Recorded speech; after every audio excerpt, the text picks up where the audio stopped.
Hello friends, ఈ ప్రపంచంలో అమ్మ ప్రేమకు మించింది ఏదీ లేదు. మనుషులకే కాదు, జంతువులకు కూడా ఆ ప్రేమ ఎంతో అవసరం. అమ్మకు దూరమైతే ఆ చిన్న జీవులు పడే బాధ వర్ణనాతీతం. ఈరోజు జపాన్లో జరిగిన సోషల్ మీడియాలో అందర్నీ కంటతడి పెట్టించిన ఒక బుచ్చి కోతి కథ తెలుసుకుందాం. జపాన్లోని ఇచికావా నగరంలో ఉన్న ఒక జూలో పంచ్ అనే చిన్న కోతి ఉండేది. దాని వయసు కేవలం 7 నెలలు మాత్రమే. కాని పాపం పుట్టిన వెంటనే దాని తల్లి దాన్ని వదిలేసింది. తల్లి ప్రేమకు దూరమైన ఆ చిన్నారి కోతికి ప్రపంచం మొత్తం ఖాళీగా అనిపించింది.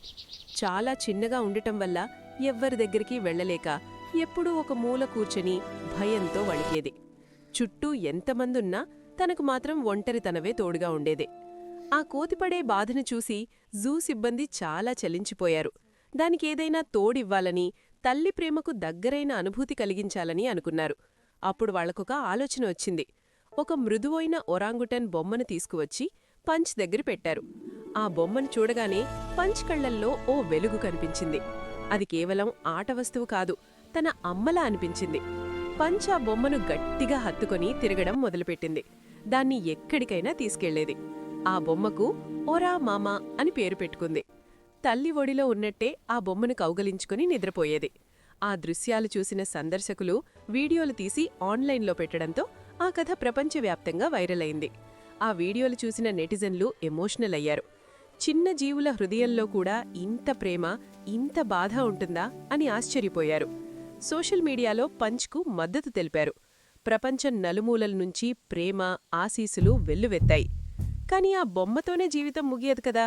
అందుకే జూ సిబ్బంది మెల్లగా పంచ్ను మిగతా కోతుల గుంపులో కలపాలని నిర్ణయించారు. మొదట్లో పంచ్ చాలా భయపడ్డాడు.